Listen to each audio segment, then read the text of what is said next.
குருவின் தினம் ஒரு சுவடுகளில் மாயத்திரையை விலக்கி பல பேர் என்னென்னவோ பேச ஆசைப்படுறாங்க. கதை வாயிலாக சொல்லலாம், புராணங்க வாயிலாக சொல்லலாங்க. நாங்கள் சொல்கிற ஒவ்வொரு சுவடுகளின் வார்த்தைகளும் பொன்னேடுகளில் பொறிக்கப்பட்டவை. இன்று வரை இதை யாருக்கும் இந்த உலகத்தின் மாபெரும் இரட்சகர்களோ, சித்தர்களோ, முனிவர்களோ, ஏன் மகாபிரபுகள் இதுவரை வெளியிட்டதே கிடையாதுங்க. முதன் முறையாக இந்த காலகட்டத்தில் இதையும் வார்த்தைகளால் நாங்கள் ஒவ்வொரு சிதறல்களாய் வெளியிடுகின்றோம். இதுவே எங்களின் ஆளுமை தரத்திற்குள்பட்ட ஒவ்வொரு வார்த்தைக்குள்ளிருந்தும் நாங்கள் ஒலிக்கும் வார்த்தையாய் இருந்தால், இவை அனைத்தையும் நீங்கள் புரிந்து கொள்ளும் பட்சத்தில் எங்களின் உணர்வலைகளுக்குள் இருந்தால் மட்டுமே இவை அனைத்தும் புலப்படும்.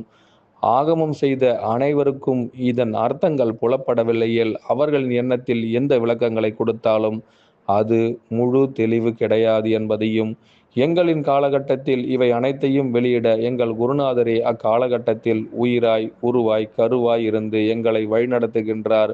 வேதிக்கலனாய் அவர் கொடுக்கும் ஒவ்வொரு வேதத்தின் அனுபவமும் எங்களுளிருந்து எங்களுக்காக அவர் பாய்ச்சிய இவ்வார்த்தைகளும் முழு ஆபரணராய் இருந்து அவரே சுட்டி கொடுப்பவராய் இருந்தால், இன்றைய நாளில் நாங்கள் வெளியிடுவது ஒரு காலகட்டத்தில் எந்த ஒரு பெயர் பெற்றாலும் அதற்கான முழு ஆபரணர் அவரே என்பதையும், ஒரு காலத்தில் இவையெல்லாம் கதை என்ற வார்த்தைக்குள் இடம்பெறாது, இவையே இவ்வுலகத்திற்கு நாங்கள் கொடுக்க வந்த மாபெரும் பொக்கிஷங்கள், இவை அனைத்தையும் அழியா மாபெரும் வாக்கைகளாய் எடுத்து கொண்டால், உங்களுடைய வாக்கியங்களில் இது இடம்பெற நீங்கள் மீண்டும் எங்கள் குருவையே முழுமையாய் ஆபரணம் சூட்ட வேண்டியிருக்கும்.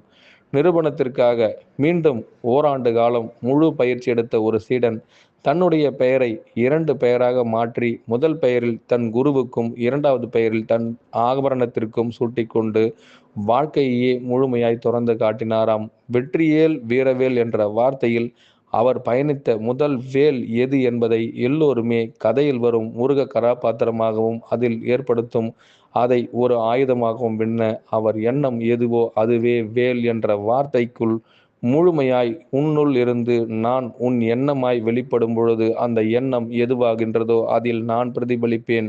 வெற்றி உனதாயிருந்தால் வேல் எனதாயிருக்கட்டும், வெற்றிக்குள் நான் இருந்தால் வீரம் என்றும் உனதாயிருக்கட்டும் என்று வார்த்தைக்குள் சூட்சுமத்தை அழகுபடுத்திய அக்காலகட்டத்தில் இக்காலகட்டத்தையே இருபடியாக்கியும் பாட முடியும்.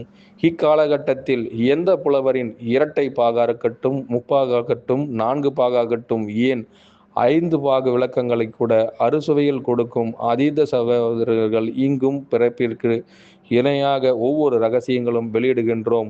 எங்கள் குருநாதருக்காக மீண்டும் 50 புலமை பாய்த்தவர்கள் யார் எங்கிருந்து பிறந்திருந்தாலும் இவர்களுக்காக இவர்கள் ஊற்றெடுக்கும் வார்த்தைக்குள் அவர்களின் சூட்சுமத்தை எங்களை போல் வெளியிடுபவர்கள் யாரும் இல்லை என்பதையும், முதியவரின் கருத்துக்களாகட்டும், இளையவர்களின் கருத்துக்களாகட்டும், எங்களுடைய ஆபரணத்தின் சூட்சும வார்த்தைகளுக்குள் அவர்கள் நுழைந்தார்களானால் அவர்களே அதில் முழு கைதியாகி விடுவார்கள்.